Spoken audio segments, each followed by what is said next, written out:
उनको बनाने वाली बुनियादी इकाई को समझें। सिंपल वर्ड्स में दुनिया में जितने भी जानदार चीजें हैं, आया वो छोटा है या बड़ा है, उनको बनाने वाली चीज को क्या कहते हैं? सेल कहते हैं।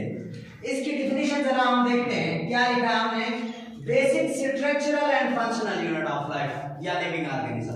Basic structural and functional unit. इसका मतलब ये है कि दुनिया में जितने भी जानदार चीजें हैं उनको बनाने वाला भी सेल होता है, उनके बॉडी में काम करने वाला भी सेल है।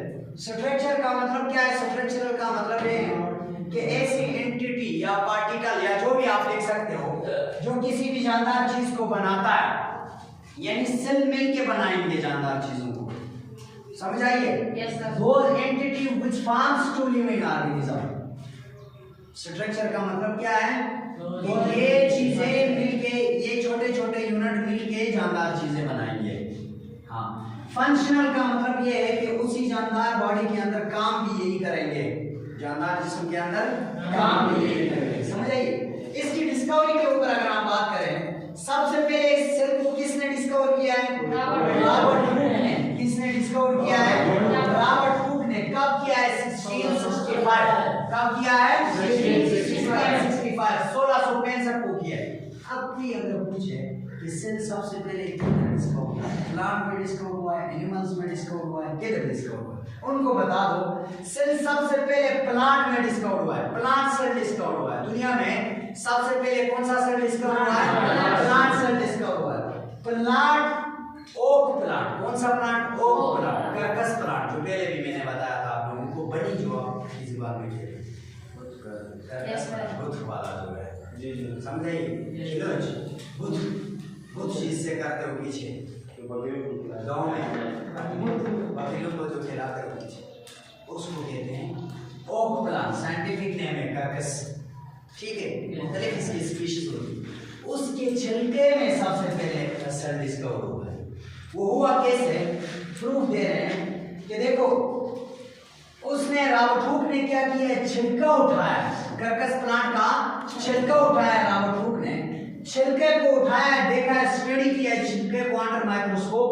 माइक्रोस्कोप के अंदर छिलके को स्टडी किया। माइक्रोस्कोप के अंदर क्या किया है?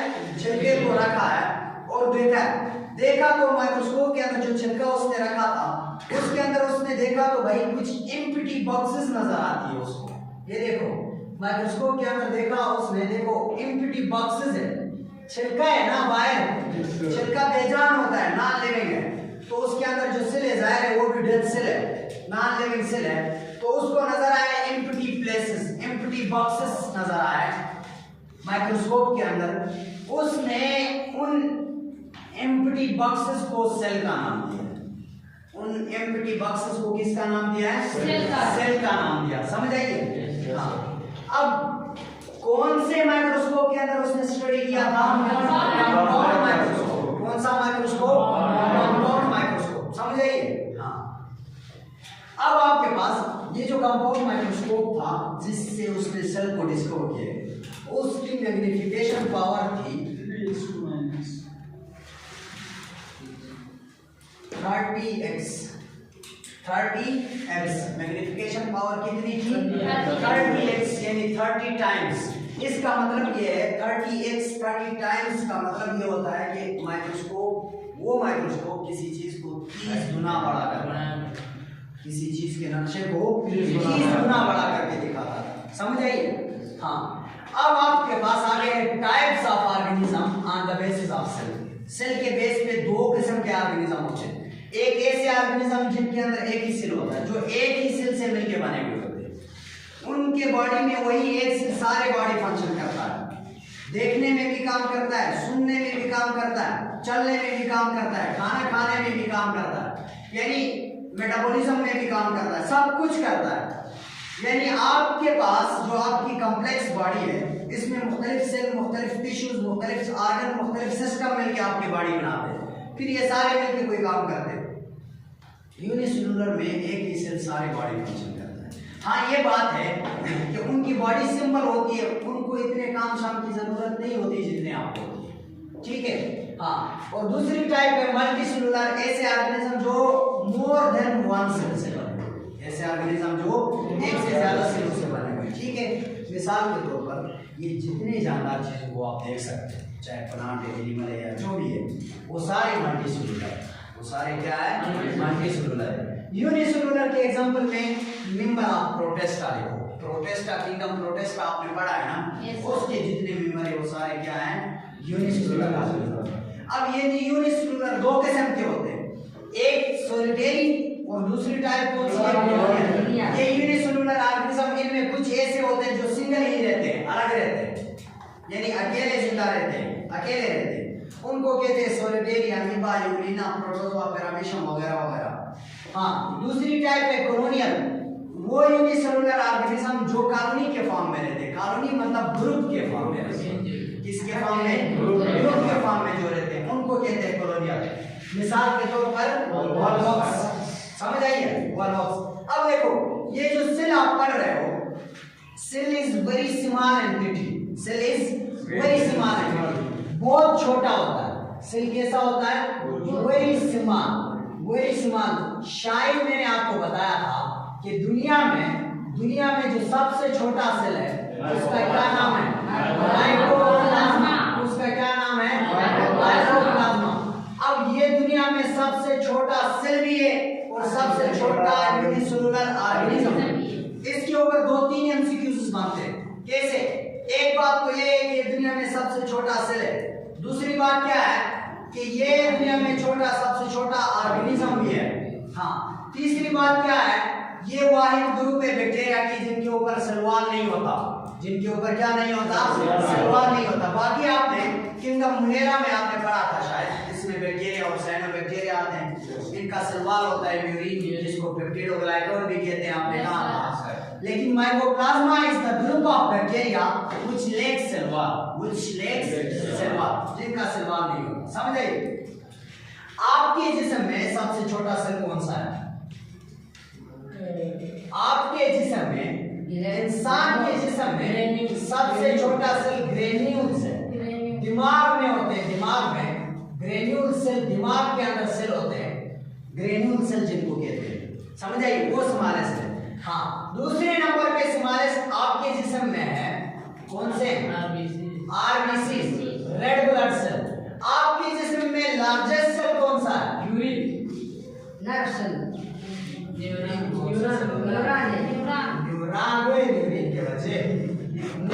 Largest cell. याद रखो, गूगल वगैरह में जब सर्च करोगे लार्जेस्ट सेल, हाँ गूगल वगैरह में, हाँ दूसरे नंबर पे स्पर्म, दूसरे नंबर पे देखो स्पर्म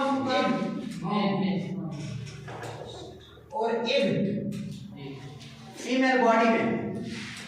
दुनिया में लार्जेस्ट सेल कौन सा है? इधर सुनो मेरी तरफ। अब जाके गूगल वगैरह में देखो, गूगल वगैरह में देखो, उधर सर्च करो smallest cell in human body, शायद वो आगे से दे स्पर्म। इधर आपने लिखा है भाई लार्जेस्ट सेल में स्पर्म का नाम लिखा है, सेकंड लार्जेस्ट सेल स्पर्म और इंसान के जिस्म। और नेट वगैरह में जाके लिखो तो वो स्मॉलेस्ट में लिखेगा। समझ आइए? वो इस तरह लिखता है स्मॉलेस्ट में, साइज के बेस पे, शेप के बेस पे वो लिख रहा है। Sperm, shape of sperm is something like that, tadpole shape. Tadpole shape होता है स्पर्म का, शेप इस तरह है, टेडपोल शेप होता है स्पर्म। अब देखो थोड़ी बहुत स्पेस कवर करता है इसका हेड। बाकी देखो इसकी टेल है, लंबी दुम है, लंबी दुम है, वो दुम इतनी जगह कवर नहीं है, एक सीधी दुम है इस समझ आ रही है? इस शेप के बेस पे वो इसको स्मॉलेस्ट समझता है, स्मॉलेस्ट ले रहा है। हालांकि सेकंड लार्जेस्ट सेल, समझ आइए? ठीक है। दुनिया में सबसे बड़ा सेल कौन सा है? अंडा, ऑस्ट्रिच का। यहाँ जो अंडे शंडे हैं, किसके अंडे? मुर्गी के अंडे, कबूतर के अंडे, बतख के अंडे, परिंदे के अंडे हैं। वो अंडे वो सेल है। वही सेल किसको कहते हैं? डेफिनेशन में मतलब सेल किसको कहते हैं?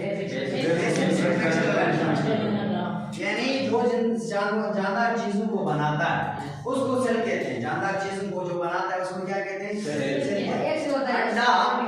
अंडा, अंडे को मुर्गी के नीचे रखते हो, चूजा पैदा होता है।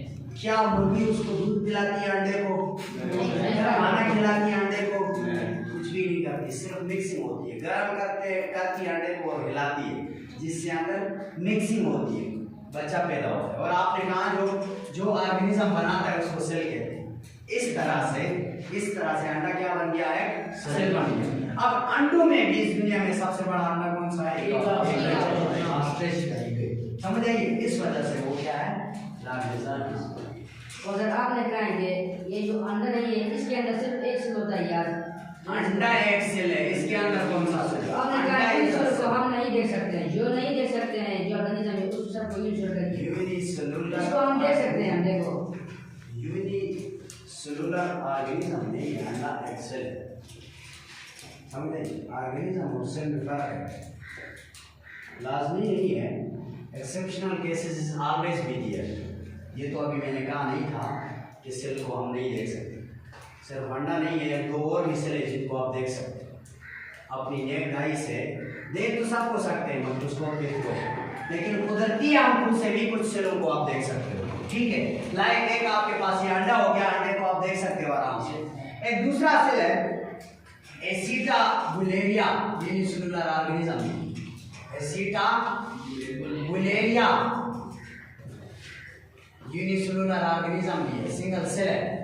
2 to 3 इंच इसकी लेंथ होती है। आप ये कह सकते हो तकरीबन ये इस दुनिया में सेकंड लार्जेस्ट सेल है। लार्जेस्ट इग हो गया, सेकंड लार्जेस्ट सेल एसिटाबुलेरिया। समझिए? हाँ, एक दो सेलों को आप देख सकते हो, बाकी सेलों को कुदरती आंखों से नहीं देख सकते, नेक्ड आई से नहीं देख सकते बाकी सेलों को। अब स्टडी तो करना है, स्टडी तो हमें करना है, सेल को साइंटिस्ट ने करना है, आपने तो सिर्फ खाना पीना है। हाँ, साइंसदानों ने क्या करना है? सेल को स्टडी करना है। स्टडी करने के लिए सेल बहुत छोटा है, हम देख नहीं सकते। अब ऐसा कोई चीज बनाना है जिसके जरिए हम सेल को देख सकते। वो चीज जो हमें छोटे छोटे चीजों को देखने में मदद देता है, उस चीज को क्या कहते हैं? माइक्रोस्कोप। उसको क्या कहते हैं? माइक्रोस्कोप। माइक्रो का क्या मतलब है? माइक्रो का क्या मतलब है? ऐसा सामान जो आप अपनी कुदरती आंखों से नहीं देख सकते, ऐसा सामान जो आप अपने कुदरती आंखों से नहीं देख सकते। उन ऑर्गेनिजम्स को जो बहुत सवाल है, उनको देखने के लिए जो इंस्ट्रूमेंट इस्तेमाल होता है उसको क्या कहते हैं? माइक्रोस्कोप। असल में माइक्रोस्कोप क्या करता है? चीज को बड़ा करता है? नहीं करता। क्या करता है?